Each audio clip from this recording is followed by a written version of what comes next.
All right, Shalom. I just wanted to do a little video, real quick, going on, over some stuff you see going on in the world right now.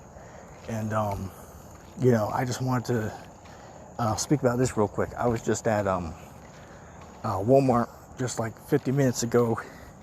I was just, getting some stuff, for, my little food storage, just so I have, the stuff that I need, for the coming shortages, right? So, we've been saying, for months, you got to get what you need now, because very soon you will not have access to these necessities. Okay, so I was just at the store, and I I stopped in the toilet paper aisle just to see what madness is going on in there. Inside joke. Anyway, so pretty much half of that's gone already. You go to water aisle, 80% of that's gone. Even the electronic aisle, and under half of it, like maybe 40% less than what it would averagely be. Then I go to, the safes, and pretty much 80% of those are gone. 80% of the safes are gone, right? Like, the lockable, safes, all right? Like the gun safes, little ones you put on your bed and whatnot. About 50, if not more, % of all those are gone. Less than, on average.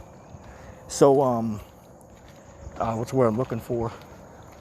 So I can head over to, the food aisles, right? Specifically, the canned food aisles, because, that's what you stack, if you want it to last, a decent amount of time, man. All right, because, those canned foods, you get them for what, like 80 cents, 50 cents, $1, sometimes more than that, depends on what you're getting. They can actually last a very long time, man. Just after the expiration date, the quality just goes down. It doesn't mean the food is bad. Okay, that's a misconception. But I speak from experience. But anyway, I go over there, and it turns out that about 90% of the canned foods are gone. 90%. Now, dealing with the canned fruits and veggies, I want to say maybe the only ones that you would you see would be maybe a couple carrots, mainly just green beans and corn. Green beans and corn would be pretty much what is in the fruits and veggies section of the cans. Now when you go over to the damn, what are they?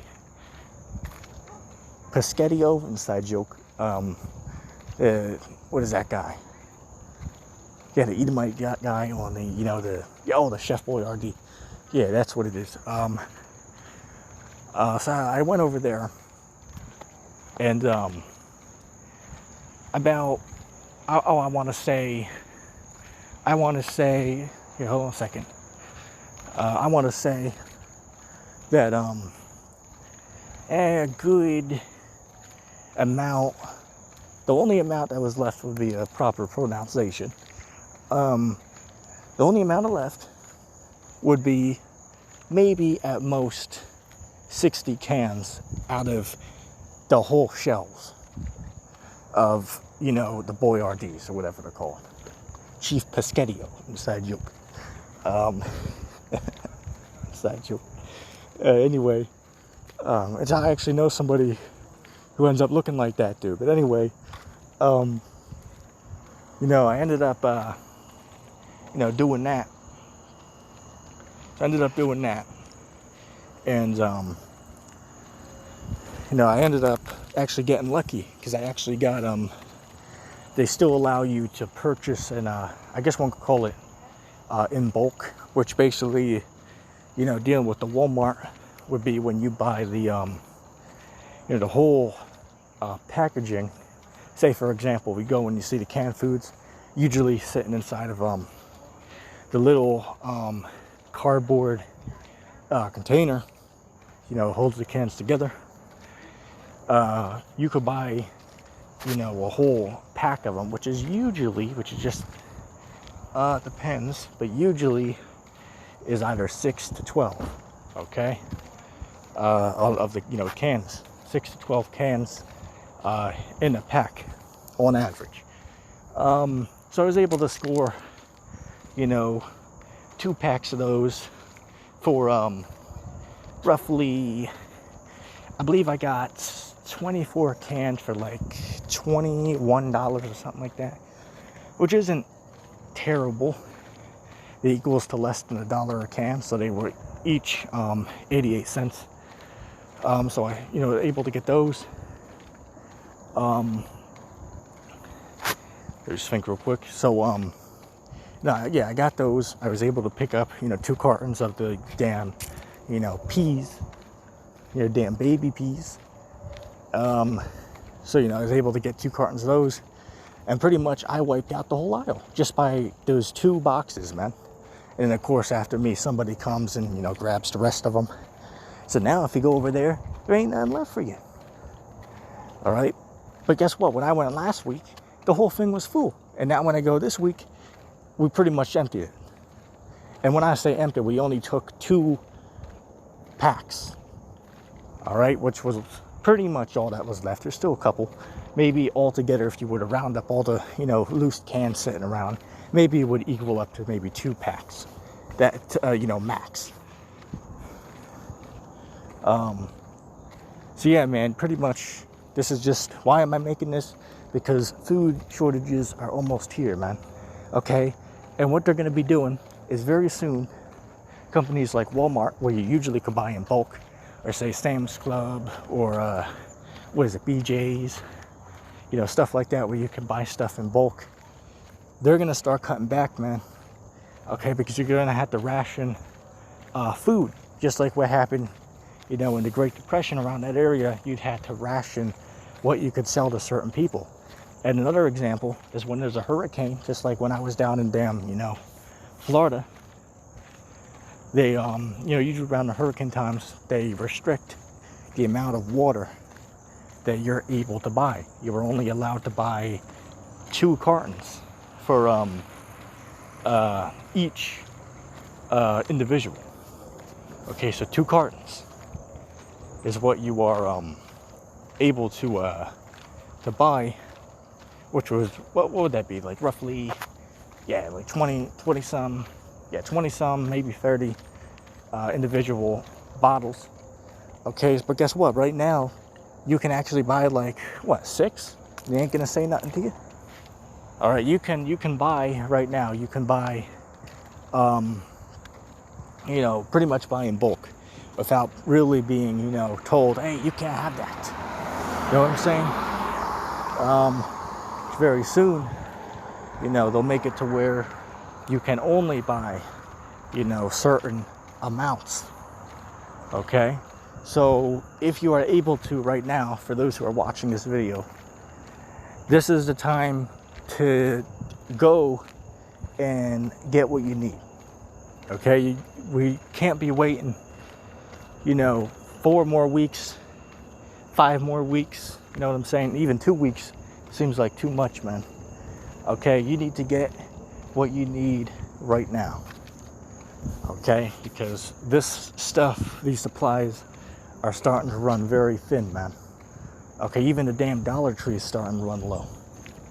Right, and usually they're full, but you can start seeing, you know, before you won't be able to see, you know, the back of the, you know, the damn, what is it, the rack that the cans are sitting on, but now you can see it. Why? Because the lines are thinning. All right, the lines are starting to thin. Meaning, what does that mean? That means that there's not enough food. All right, so You know, and that goes back into, you know, the government control, because if you do your research, they actually have a couple million pounds of food. Say, for example, peanut butter, you know, canned foods, you know, the damn pescatio, dude, you know, yeah, the peanut butter, pescatio, pasta, you know, water, of course, you know, by, I mean, 100 times more. You know, obviously, I mean, you need that, man. All right, that's how you get control of a population, is you control their food and water. Which, by the way, you know, right now, peanut butter, you can pretty much find peanut butter for, get very cheap. I can get it very cheap. You can find that right now. I mean, that's in, you know, at least from what I see, that's something that really is still on the shelves. All right. So, you know, it's just, you know, some things to think about. All right. Let's see. So can I give other honorable mentions? Oh, let's say, for an example, the other day I purchased a few bags of what is it? Yeah, the beef jerky that was expired for like 2 or 3 years. So the reason I did that is, somebody say, well, why would you buy something expired? The reason why is very simple. Because, say, let's just say, if I was to have, oh, I don't know, 50 packs, you know, of that stored away, and I want to leave it there for, say, 5 years, which the expiration date only lasts 2 years. So we're talking 3 years after the date, you know, expires. You want to see if your food will still be good. So I decided, okay, well, I'll purchase this expired pack, and I'll try it and see, you know, yeah, you know, is this going to be good when it expires? And I found out that yes, it will be. Just dry. It will be good though. So I was like, okay, well, I'm going to keep buying this. Okay, I'm going to keep, you know, buying this.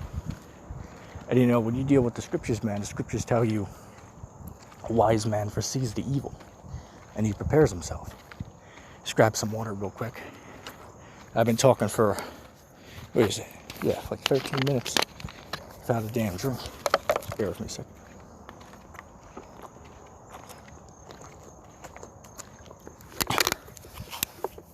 Yeah, man, so, you know, you gotta get ready right now, man, where you have the opportunity. And that's just the way we'll look at it. All right, right now you have an opportunity to get stuff now that very soon you will not be able to get. And if you are able to get it, it's going to be in limited supply, meaning there are restrictions on what you can and cannot buy. Okay? So right now, you know, wise thing to do would be to get the stuff that you need for a decent amount of time if you are able to. Let's put it this way. One thing I did to make sure in an emergency situation that I would have extra cash available to me. Just listen closely for those who, you know, what's the word I'm looking for? Living paycheck to paycheck, like myself, you know, and, you know, all that. This is what I did. What I would do is I would save every $5 bill I get. So I did it for 19 months.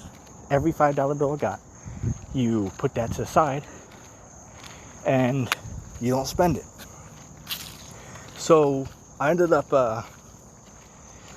putting all of that to the side for about 19 months. And it ended up coming to about, yeah, like $3,400, $3,400. You know, just putting away, you know, 5 at a time.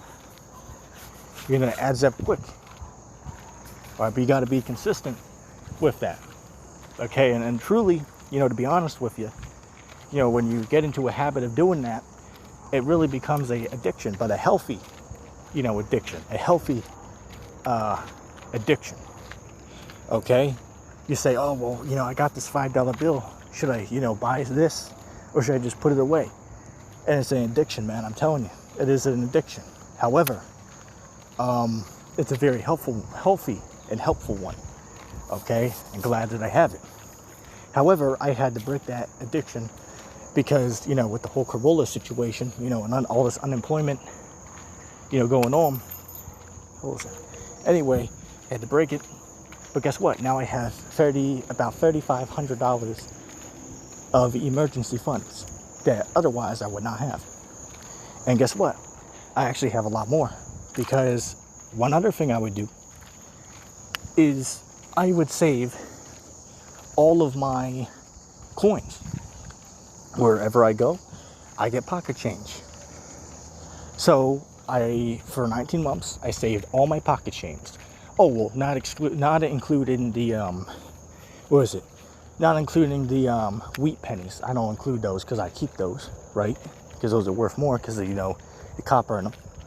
For those who didn't know, those are from, 1982 and back. And then, you know, for the nickels, the ones from, I believe it's 1940 to 1945 or 1942, something like that. You can look into it.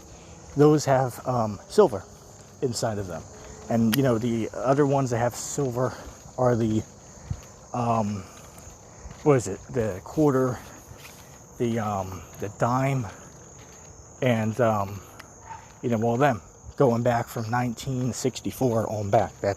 I believe it's 90% silver, if I'm not mistaken, in those. So, yeah, if you ever find those, keep those.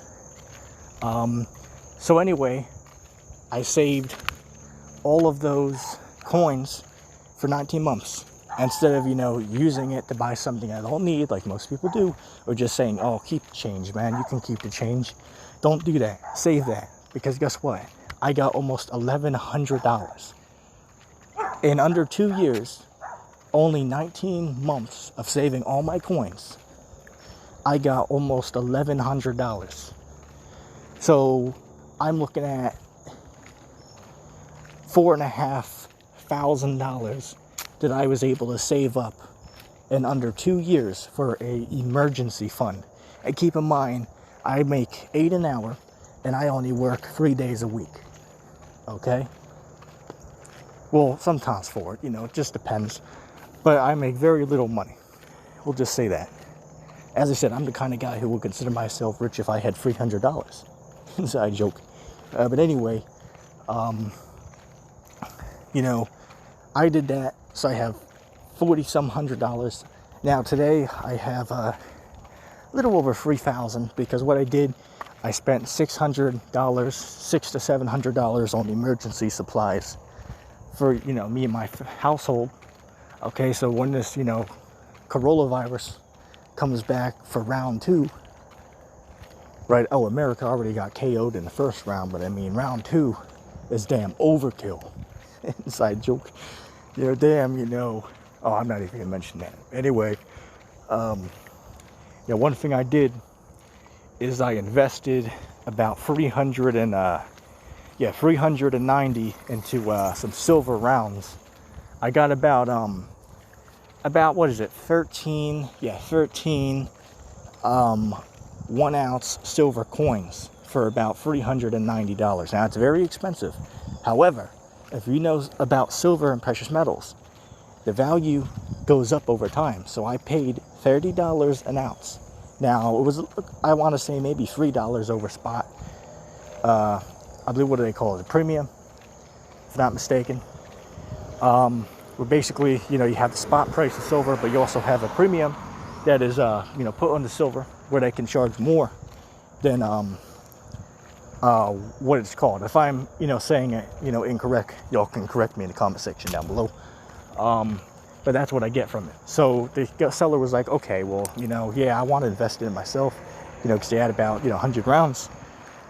But he said, okay, I'll sell you, you know, 13 rounds of silver 1 ounce coins for $30 each. Here, a second. All right, so I ended up doing that. Somebody might say, oh, that's a damn you know, why would you spend that much money on it? That's too expensive. As I said, long-term investment. Okay, Elder Tahard of Great Millstone always speaks about silver, man. Okay, it's a hedge against inflation. Okay, and it's always going to be worth money. And it's always money for a emergency situation. Okay, so guess what? I can always cash that in if I need that. And it'd be roughly around the same price. Maybe a little bit less, but a little bit more maybe. Just depends, because it goes up, but it goes down. Today, it's $27 an ounce, spot price. Tomorrow, it could be $30 spot price, because a few days before, it was $25. All right, so it just depends. So yeah, I invested a couple $100 in that. And how was I only able to do that? Because I put away money so that I could have that to rely on. Okay? You know, I myself, I always was responsible with my money. By the time I was 17, I almost had a briefcase full of $10,000 by my own, you know, hard work. However, the only reason I did not, because my family was in such a poor financial condition, I always contributed and lended out money to my household, and I mean thousands at a time, man. And I wasn't rich. I got that, you know, by hard work, by, you know, selling stuff, you know, working on that hours at a time, you know what I'm saying? But, you know, that's a whole nother story, man. You know, sometimes you just gotta, you know, take whatever life throws at you, all right? That's just what you have to do. So, yeah, I get pissed off about it because, yeah, I could have had all that money. But you know what?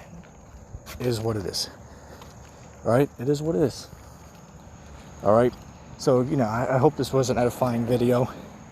You know, for those who haven't, you know, you should really consider looking into, you know, all the things I said in this, man. You got to get prepared now. But we also have to be spiritually prepared for things, man. Okay, so we got to be studying these scriptures more. You know, getting deeper in, you know, the words of you know, the scriptures. Because, you know, all the prophecies are coming to pass, man. Okay, because as Tahar coined it, the year of prophecy. All right, and it truly has been a year of prophecy. But anyway, I want to say shalom.